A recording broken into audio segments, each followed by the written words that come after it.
भारत माता की। भारत माता की। शक्ति स्वरूपा जीण माता जी,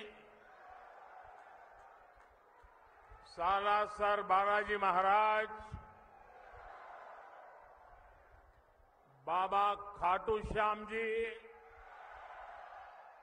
और वीर गोगाजी महाराज ने मारो बारंबार प्रणाम।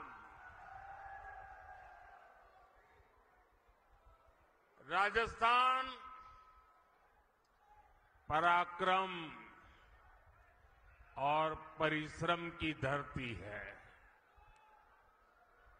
ये वीर माताओं की धरती है। ये वीर बेटों को जन्म देने वाली वीर वीरांगना माताओं की पवित्र भूमि है। और इसीलिए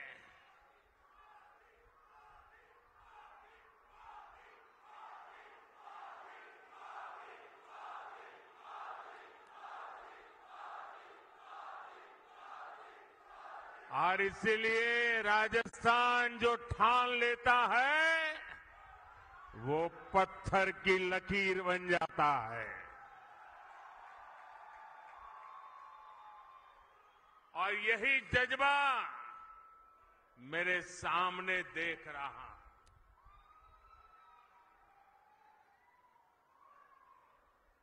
गर्मी और धूप ने भी हिम्मत की परीक्षा लेना शुरू कर दिया है।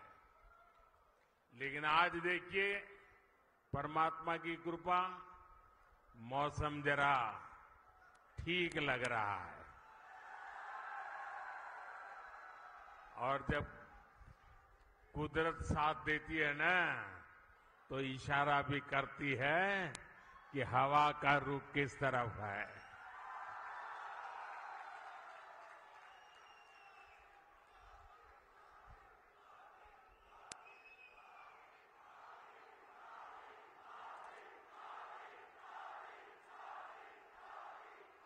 साथियों, राजस्थान का किसान, मेरे राजस्थान का नौजवान और आप सब माताएं बहनें इतनी बड़ी संख्या में दूर दूर से हमें अपना आशीर्वाद देने आए हैं। और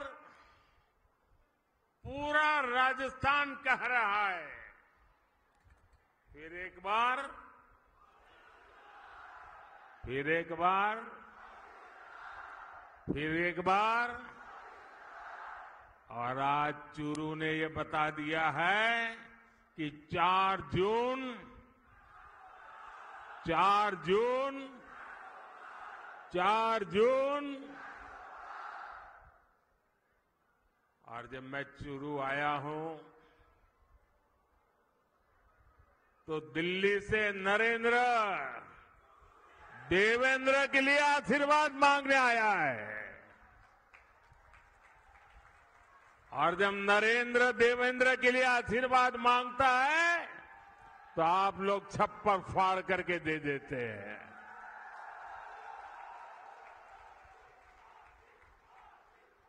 साथियों, बैठिए देवेंद्र जी।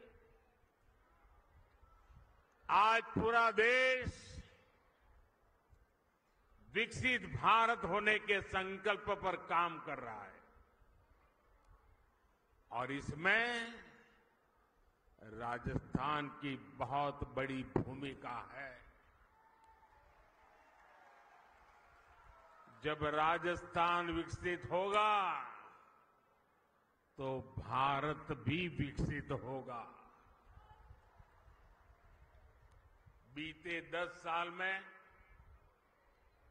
मोदी ने देश में जो काम किए हैं, उन्होंने विकसित भारत की नींव तैयार कर दी है। आज पूरी दुनिया हैरान है कि भारत इतनी तेजी से कैसे विकास कर रहा है।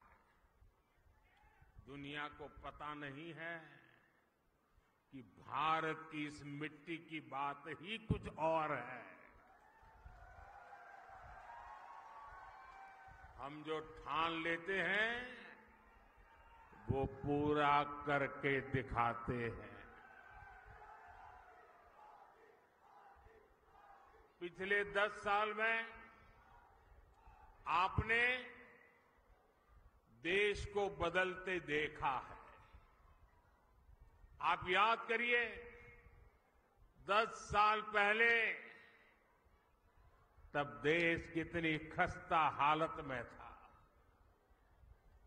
कांग्रेस के बड़े बड़े घोटालों और लूट के कारण अर्थव्यवस्था चरमरा गई थी। दुनिया में भारत की साख गिरती जा रही थी। आजादी के इतने दशक बाद भी देश के लोग जीवन की छोटी छोटी जरूरतों के लिए जूझ रहे थे। करोड़ों गरीबों के सर पर छत नहीं थी। करोड़ों लोगों को पीने का पानी उपलब्ध नहीं था। हमारे गांव अंधेरे में डूबे थे। वहां बिजली भी नहीं पहुंची थी और लाखों करोड़ की लूट से सरकारी खजाना खाली ही रहता था। आप लोगों ने भी सोचा होगा लिया, जब हालत इतनी खराब थे, इतने दशकों तक बुराइयां थी, तो इसका मन पर भी असर होता है। और आप सब देशवासियों ने मान लिया था कुछ बदल नहीं सकता, अब देश का कुछ हो ही नहीं सकता। हर कोई निराशा में डूबा हुआ था। इसी हताशा निराशा में 2014 में आपने गरीब के इस बेटे को अपनी सेवा का मौका दिया।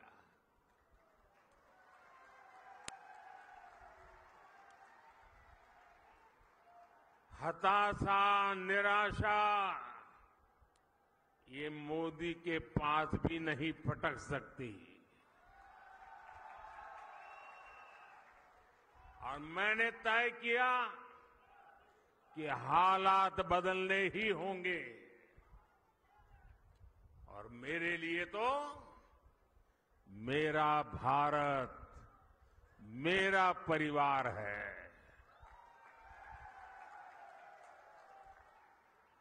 हमने ईमानदारी से काम किया।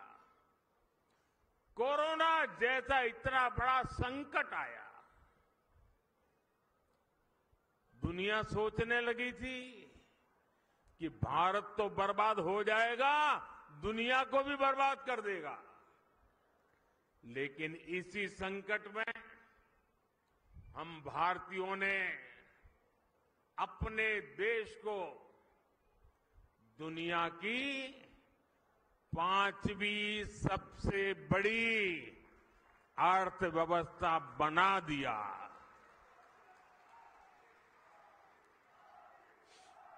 हम भी कह सकते थे भाई क्या करो, पूरी दुनिया में आपदा आई है, हमारे यहां भी आपदा आई है, मैं क्या करूं। और हो सकता है देश वाले मान भी लेते, लेकिन मोदी ने वो रास्ता नहीं चुना। चुनौतियों को चुनौती देना, यही तो हमारी मिट्टी की ताकत होती है।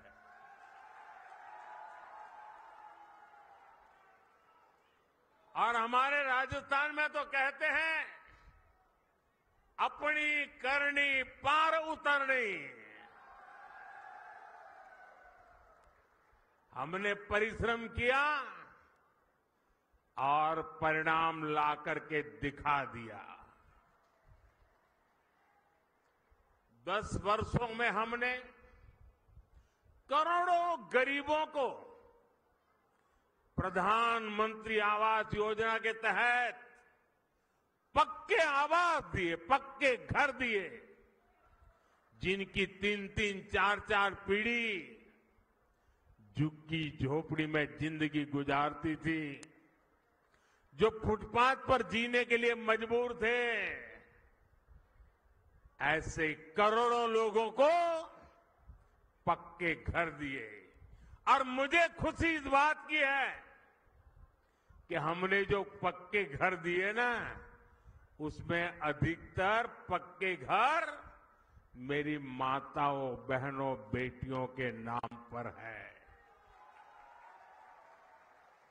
वरना हम तो जानते हैं हमारी समाज रचना ऐसी रही है कि घर होगा तो पुरुष के नाम पर, गाड़ी होगी पुरुष के नाम पर, खेत होगा पुरुष के नाम पर, दुकान होगी पुरुष के नाम पर, सब कुछ पुरुष के नाम पर।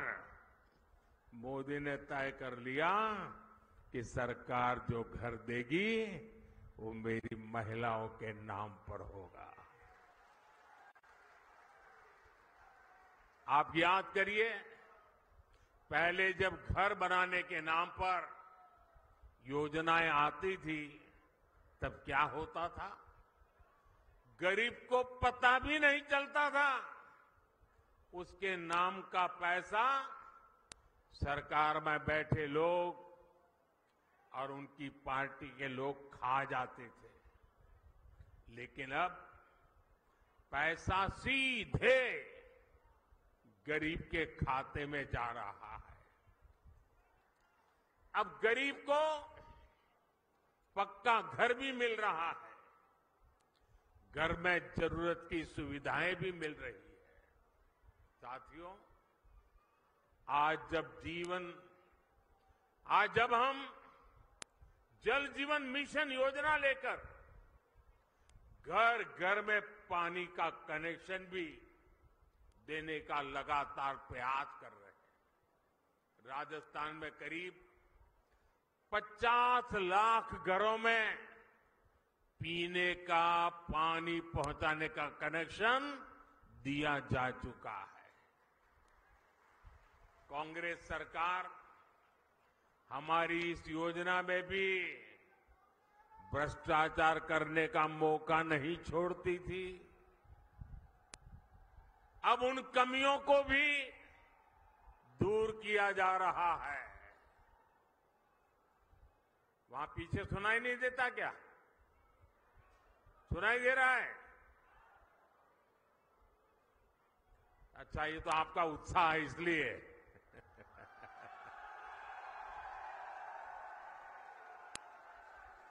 देखिए, राजस्थान के 4.5 करोड़ जरूरतमंदों को हर महीने मुफ्त राशन भी दिया जा रहा है। यानी जीवन के हर पड़ाव पर भाजपा सरकार गरीब के साथ खड़ी है। जो काम इतने दशक में नहीं हुए, वो हमने 10 साल में करके दिखाए। और इसलिए मैं कहता हूं, जब नीयत सही तो नतीजे सही।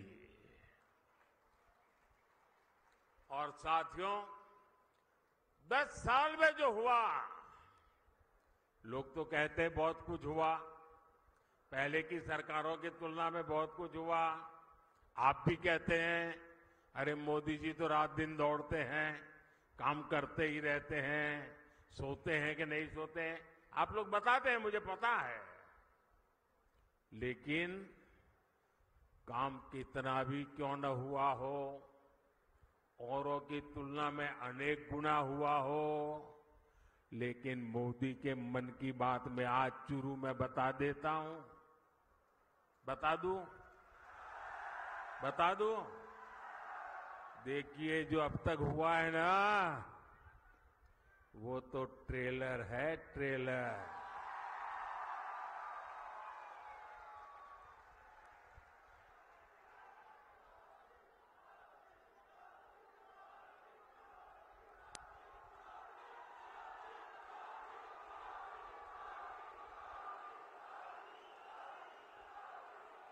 आप आजकल बड़ी बड़ी होटल में खाना खाने जाते हैं ना, तो पहले एपेटाइजर लेकर के आते हैं।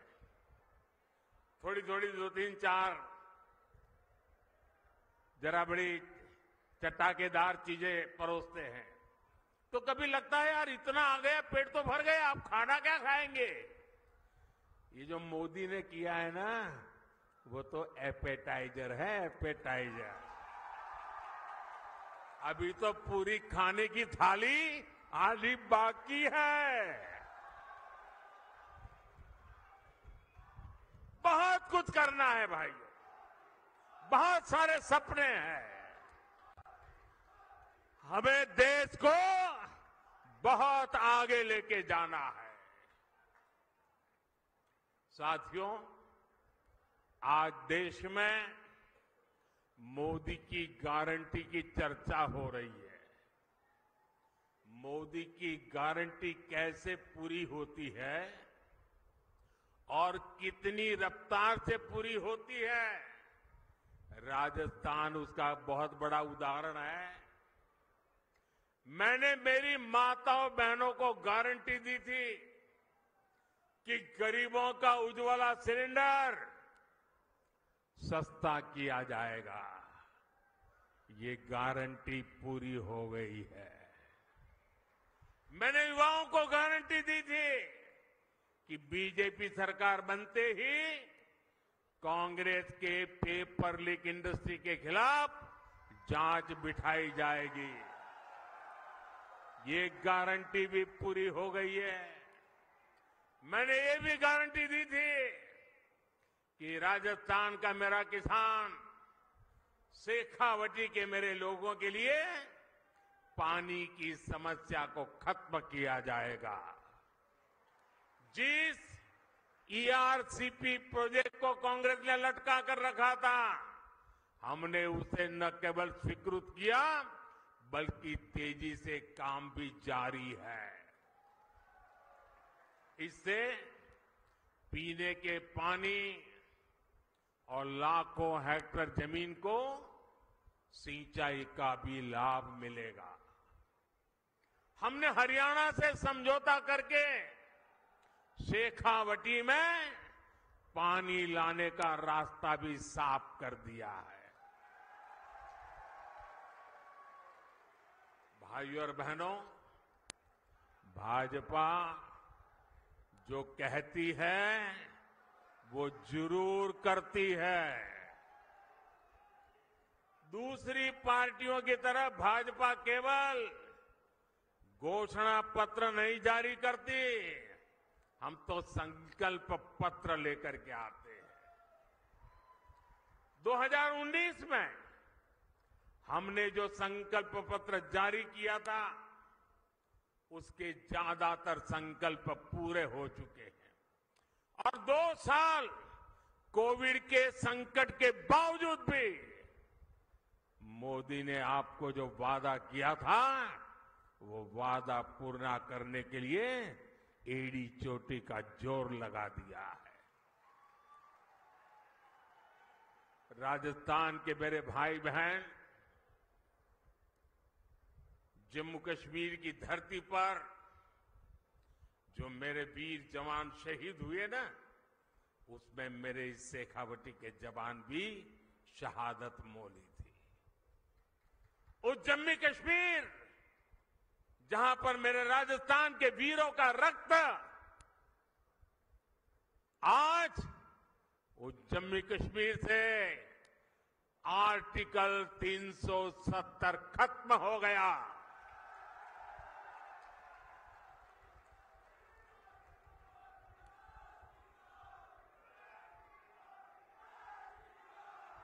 तीन तलाक पर कानून हमारी मुस्लिम बहनों की मदद कर रहा है और मेरी मुसलमान माताएं बहनें समझे, ये तीन तलाक आपके जीवन पर तो खतरा था ही था। मेरी मुस्लिम बेटियों के सर पर तलवार लटकती रहती थी। मोदी ने आपकी रक्षा तो की है, लेकिन मोदी ने हर मुस्लिम परिवार की भी रक्षा की है, क्योंकि मुस्लिम परिवार का वो पिता वो कभी सोचता था कि बेटी की शादी करके भेजा तो है, 2-3 बच्चे हो जाएंगे, उसके बाद अगर वो 3 तलाक करके वापस भेज देगा तो मैं बेटी को कैसे संभालूं। भाई को लगता था अगर 3 तलाक के कारण मेरी बहन घर वापस आ गई तो मेरा परिवार कैसे चलेगा। हर मां को लगता था कि इतने उत्साह और उमंग के साथ बेटी को शादी करके भेजा है, लेकिन 3 तलाक कह करके अगर बेटी को लौटा दिया तो मेरी बेटी की जिंदगी का क्या होगा। यानी पूरा परिवार 3 तलाक के नाम पर लटकती तलवार के नीचे मुसीबत में जिंदगी गुजारता था। मोदी ने सिर्फ मुस्लिम बहनों को नहीं, सभी मुस्लिम परिवारों की जिंदगी को बचाया है। लोकसभाओं में महिलाओं के लिए आरक्षण का कानून भी संसद ने पारित कर दिया है। ये भाजपा ही है जिसका संकल्प पत्र भी अपने आप में एक गारंटी माने जाना लगा है।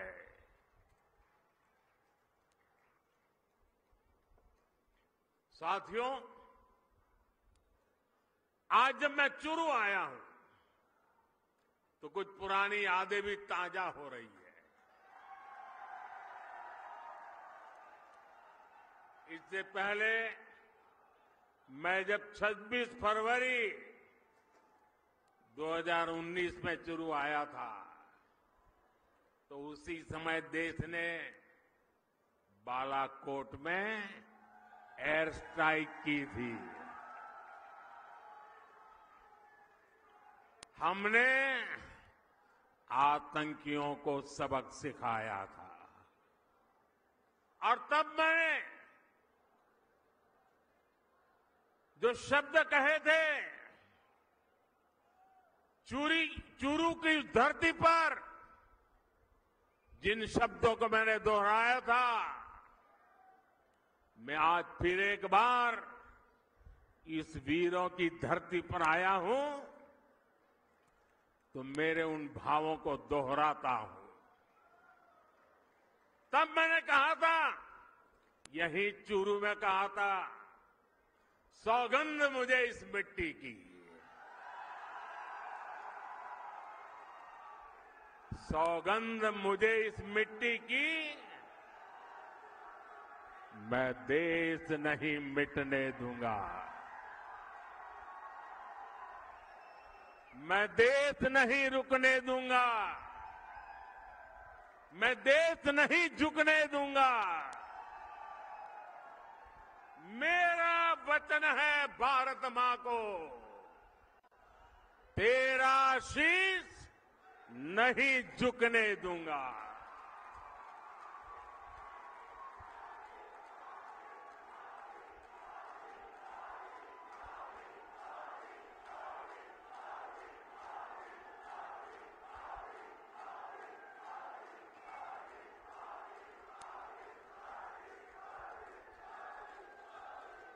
लेकिन साथियों, आपको याद होगा हमारी सेना ने जब सर्जिकल स्ट्राइक और एयर स्ट्राइक की, तब कांग्रेस और उसके साथी क्या भाषा बोल रहे थे। इसी गठबंधन गठबंधन के लोग हमारी सेना से शौर्य के सबूत मांग रहे थे। भाइयों और बहनों, सेनाओं का अपमान, देश का विभाजन, ये कांग्रेस पार्टी की पहचान है। जब तक इंडी अलायंस के लोग सत्ता में रहे, इन्होंने हमारे जवानों के हाथ बांध कर रखे। दुश्मन हमला करके चला जाता था, ये जवानों को जवाब देने की इजाजत नहीं देते थे। हमारे जवान 1 रैंक 1 पेंशन की मांग करते थे, कांग्रेस ने इसे भी पूरा नहीं होने दिया। हमारी सरकार बनी तो हमने सैनिकों को 1 रैंक 1 पेंशन का अधिकार भी दिया और सीमा पर पलटवार करने की छूट भी, खुली छूट दे दी। आज दुश्मन को भी पता है ये मोदी है, ये नया भारत है। ये नया भारत घर में घुसकर मारता है।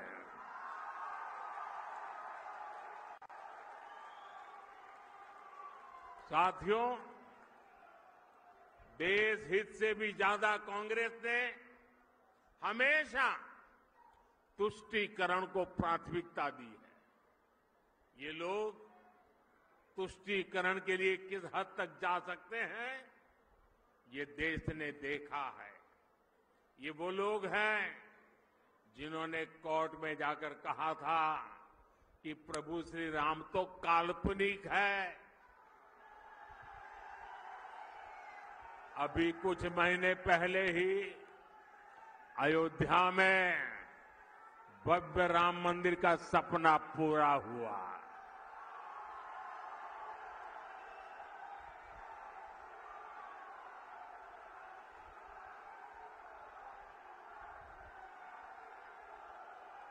पूरा देश प्राण प्रतिष्ठा का उत्सव मना रहा था, लेकिन कांग्रेस पार्टी खुलेआम हमारी आस्था का अपमान कर रही थी। साथियों, देश ने कांग्रेस के पापों की हमेशा कीमत चुकाई है। और अभी तो एक मुझे पत्रकार बता रहे थे कि कांग्रेस पार्टी ने एक एडवाइजरी निकाली है और एडवाइजरी भी इतनी डरे डरे निकाली है। उन्होंने कांग्रेस की सभी इकाइयों को कहा है कि अयोध्या राम मंदिर की चर्चा अगर निकल पड़े तो मुंह पे ताला लगा देना,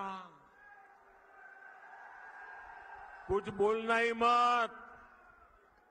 उनको लगने लगा है कि अगर राम का नाम लिया तो पता नहीं कब राम राम हो जाए। ये हाल हो गया उनका, एडवाइजरी निकालनी पड़ रही है। भाइयों बहनों, हमारा देश, हमारी आस्था, इनका इतना घोर अपमान ये देश सह नहीं सकता है। लेकिन भाइयों बहनों, अब जब इन परिवारवादी भ्रष्टाचारियों की लूट का हिसाब हो रहा है तो ये सब एक हो गए हैं।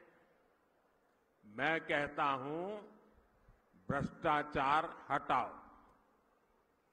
तो वो कहते हैं भ्रष्टाचारी बचाओ। अब मुझे बताइए, भ्रष्टाचार हटना चाहिए कि नहीं हटना चाहिए?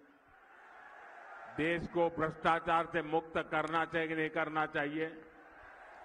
भ्रष्टाचार ने देश को बर्बाद किया है कि नहीं किया है? भ्रष्टाचार ने नौजवानों के सपनों को चूर चूर किया है कि नहीं किया है? क्या अगर मैं भ्रष्टाचार के खिलाफ लड़ाई लड़ता हूं कि सही है कि गलत है? सही है कि गलत है? मैं भ्रष्टाचार के खिलाफ लड़ाई जारी रखूं, आपका आशीर्वाद है, पूरी ताकत से आशीर्वाद मिलेंगे। आपने देखा होगा इस समय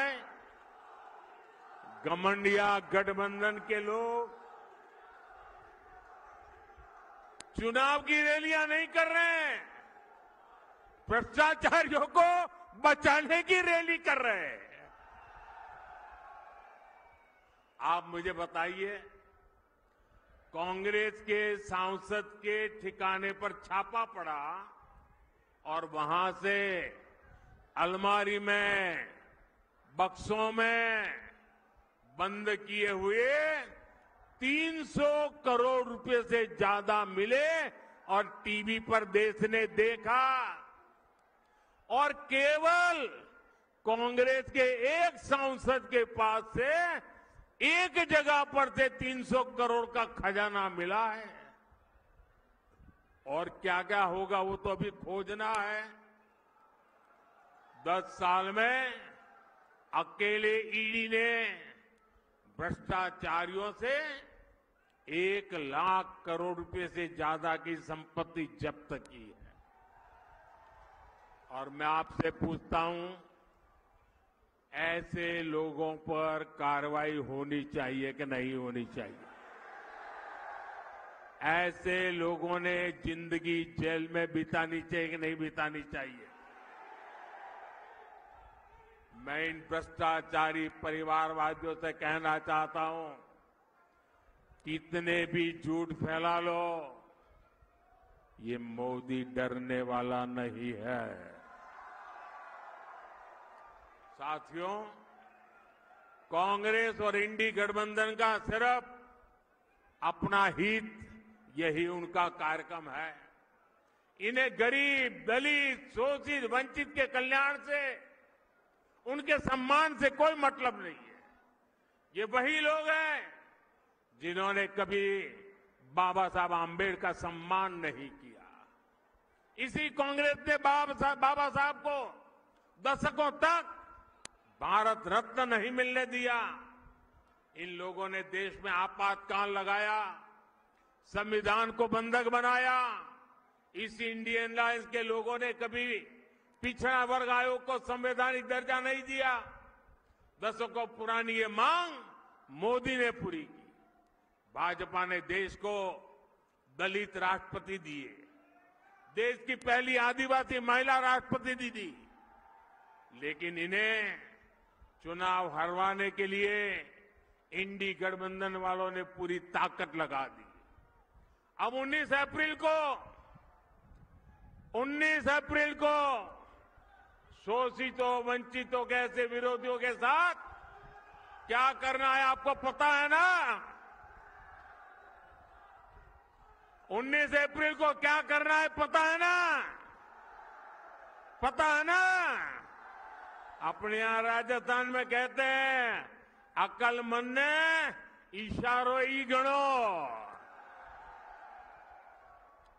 साथियों, चूरू में भाई देवेंद्र झांझड़िया जी,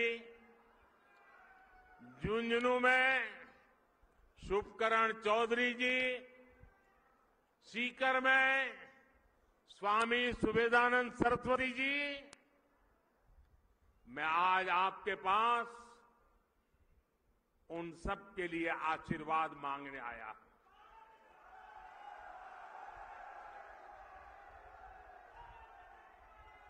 और आप में से बहुत कम लोगों को पता होगा, मैं आज बता देना चाहता हूं,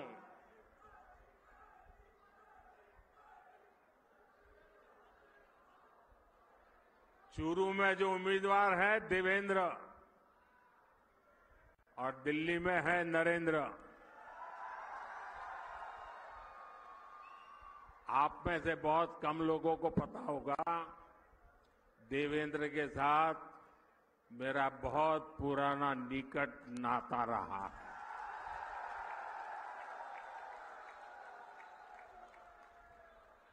और जब मैं देवेंद्र को पहली बार मिला, जब मैंने उसकी मां की बातें सुनी, मेरे मन को छू गया। कि मेरे देश की आन बान के शान के लिए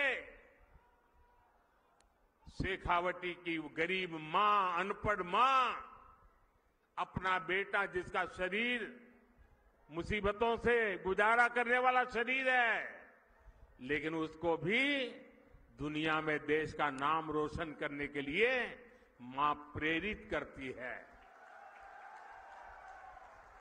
और देवेंद्र भी गरीबी की परवाह किए बिना जी जान से जुट करके भारत का सम्मान बढ़ाया है। देवेंद्र को टिकट देने के पीछे मोदी का मकसद यही था कि जो गरीब मां का बेटा होता है उसके सपने भी पूरे होने चाहिए। मोदी का देवेंद्र को टिकट देने का मकसद यही था कि मेरे देश के जो खिलाड़ी हैं, पूरे हिंदुस्तान के खेल जगत के बेटे बेटियां हैं, उनको प्रोत्साहन मिले कि आपका खेल का कार्यकाल ये देश कभी भूलने वाला नहीं है और उसका सिंबल ये हमारा देवेंद्र है।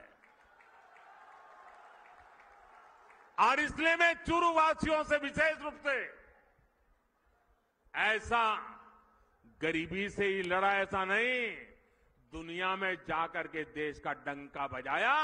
ऐसे मेरे साथी को, चाहे वो चूरू हो, झुंझुनू हो या सीकर हो, आप भारतीय जनता पार्टी को भरपूर आशीर्वाद दीजिए। और मैं आपको विश्वास दिलाता हूं, आपके सपनों को पूरा करने के लिए मैं एड़ी चोटी का जोर लगा दूंगा जी।